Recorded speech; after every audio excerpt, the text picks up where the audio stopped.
नमस्कार दोस्तों, मैं अखिलेश मौर्य आप लोग को समक्ष एक ऐसे हस्ती को लेकर आया हूँ जो परिचय का मोहताज नहीं, वो अपने आप में एक बहुत बड़ी हस्ती है। हम बात कर रहे हैं भारत के 14वें प्रधानमंत्री नरेंद्र दामोदर दास मोदी, जिन्होंने 2014 में और 2019 में और 2024 में भारतीय जनता पार्टी की प्रभावशाली जीत का नेतृत्व किया। मोदी के बारे में एक दिलचस्प तथ्य यह है कि वह पहली बार विधायक के रूप में गुजरात के मुख्यमंत्री बने।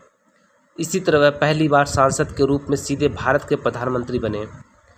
2014 में बीजेपी की बहुमत से जीत के लिए मोदी को श्रेय दिया जाता है और यह साल 1984 के बाद पहली बार हुआ। मोदी का जन्म वडनगर में एक गुजराती परिवार में हुआ था। बचपन में वो चाय बेचने में अपने पिता की मदद करते थे और बाद में खुद का चाय स्टॉल भी चलाया।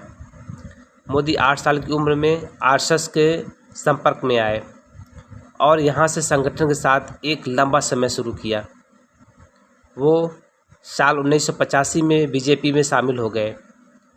आरएसएस के साथ लंबे समय तक रहने के बाद भारतीय जनता पार्टी में आए और फिर उनके राजनीतिक सफ़र में तब तीव्र गति आई जब वो गुजरात के मुख्यमंत्री चुने गए। नरेंद्र दामोदर दास मोदी,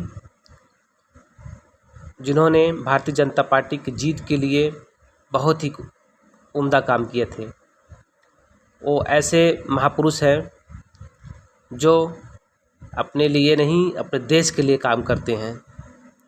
नरेंद्र दास मोदी जी की जीवनी में पूरा नाम नरेंद्र मोदी, जन्म 17 सितंबर 1950, उम्र 73 साल, जन्म स्थान वडनगर, मेहसाना, गुजरात, पार्टी का नाम भारतीय जनता पार्टी, शिक्षा पोस्ट ग्रेजुएट, व्यवसाय सामाजिक कार्यकर्ता, पिता का नाम दामोदर दास मूलचंद दास मोदी, माता का नाम श्रीमती हीराबेन दामोदर दास मोदी, धर्म हिंदू। नरेंद्र मोदी के बारे में रोचक जानकारी ये है, जब मोदी 8 साल के थे तो वह राष्ट्रीय स्वयंसेवक आरएसएस के संपर्क में आ गए थे।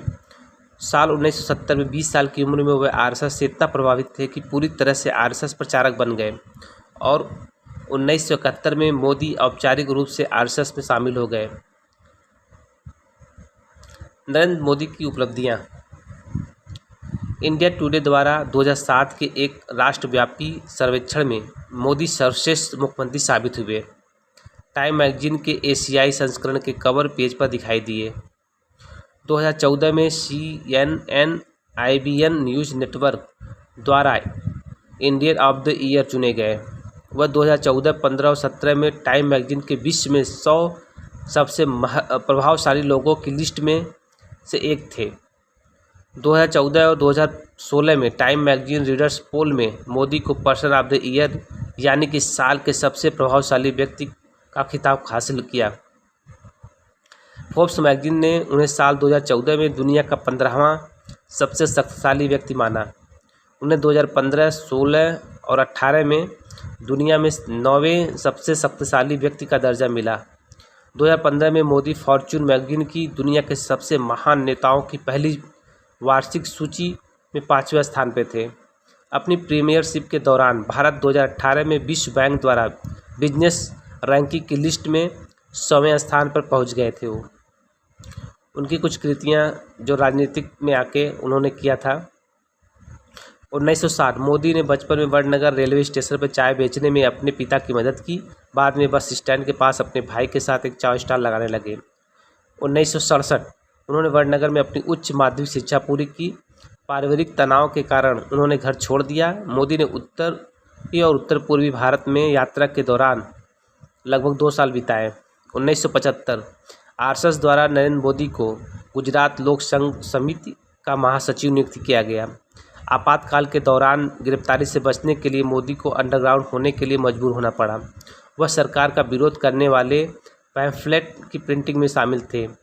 1918 वो आरएसएस के संभाग प्रचारक बने। सूरत एवं वडोदरा में होने वाले संघ के कार्यक्रमों में वो बढ़ चढ़ के हिस्सा लेने लगे।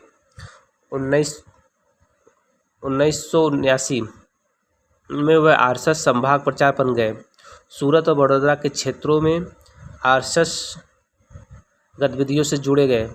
वह दिल्ली में आरएसएस के लिए काम करने गए, जहां उन्हें आपातकाल के इतिहास के बारे में आरएसएस के संस्करण का शोध और लेखन रहा। 1985 मोदी को आरएसएस ने बीजेपी को सौंपा। बाद में 1987 में मोदी ने अहमदाबाद नगर पालिका चुनाव में बीजेपी के अभियान को व्यवस्थित करने की मदद की और बीजेपी ने चुनाव में जीत दर्ज की। 1986 एल.के. आडवाणी के बाद मोदी भाजपा के अध्यक्ष बने। उस समय आरएसएस ने बीजेपी के भीतर अपने सदस्यों को महत्वपूर्ण पदों पर रखने का फैसला किया। 1987 मोदी को बीजेपी के गुजरात इकाई के ऑर्गेनाइजिंग सचिव के रूप में निर्वाचित किया गया। 1990 मोदी ने 1990 में लाल कृष्ण आडवाणी की राम रथ यात्रा और 1991 में मुरली मनोहर जोशी की एकता यात्रा आयोजित करने में मदद की। 1995 वह भाजपा के राष्ट्रीय सचिव चुने गए और नई दिल्ली चले गए। उन्होंने हरियाणा और हिमाचल प्रदेश के चुनाव अभियान का नेतृत्व किया। मोदी ने 1996 बीजेपी के महासचिव संगठन के रूप में पदोन्नत दिया गया। 2001 केशुभाई पटेल का स्वास्थ्य खराब हुआ और बीजेपी ने उपचुनाव में कुछ राज्य विधानसभा सीटें खो दी। बीजेपी के राष्ट्रीय नेतृत्व में पटेल की जगह मोदी को गुजरात के मुख्यमंत्री की कमान सौंप दी। 7 अक्टूबर 2001 को मोदी के गुजरात मुख्यमंत्री के रूप में शपथ ली। 24 फरवरी 2002 को उन्होंने राजकोट द्वितीय निर्वाचन क्षेत्र में उपचुनाव जीता। उन्होंने कांग्रेस के अश्विन मेहता को 14,728 मतों से पराजित किया। यह उनकी पहली और बहुत छोटी समय सीमा थी। 2002 में उन्होंने मणिनगर से चुनाव लड़ा और बेहतरीन जीत दर्ज की। उन्होंने कांग्रेस के ओझा यतिन भाई नरेंद्र कुमार को 38,256 मतों से विजयी किए और उन्होंने बहुत सी कृतियाँ की हैं। 2014 में वो 14वें भारत के प्रधानमंत्री चुने गए। 2019 में 23 वाराणसी सांसद चुने गए और फिर से उन्होंने प्रधानमंत्री के लिए चुना गया। 2019 में भी और 2024 में भी उन्होंने बनारस से सांसदीय पद से लेके और उन्होंने भारत के प्रधानमंत्री चुने गए और उनका बहुत से ही उनका डिसीजन, जैसे राम जन्मभूमि के निर्माण का जो पेंडिंग चल रहा था उसका ख़त्म किया उन्होंने, और धारा 370 उसको उन्होंने समाप्त किया, और बहुत से ऐसे निर्णय थे जो उन्होंने अपने कार्यकाल में बहुत टफ डिसीजन लेकर काम किया। और ये राम मंदिर का प्रांगण है जो उन्होंने उद्घाटन किया था।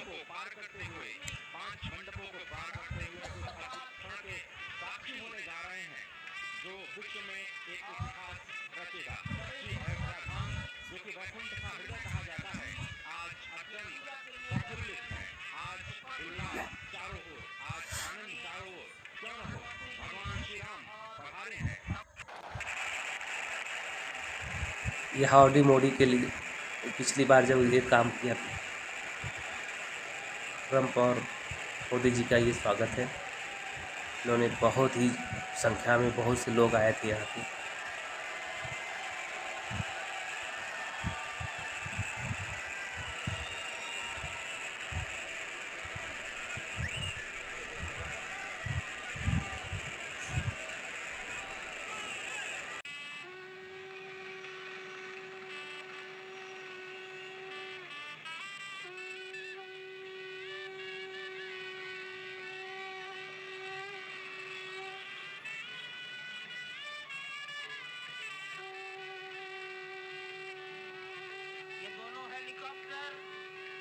सरयू मैया और राम की पैड़ी की ओर जाएंगे। वहीं पर संपूर्ण भारत और संसार के मीडिया कर्मी अर्थात electronic media, print media, social media, YouTuber सब वहीं पर एकत्रित हैं।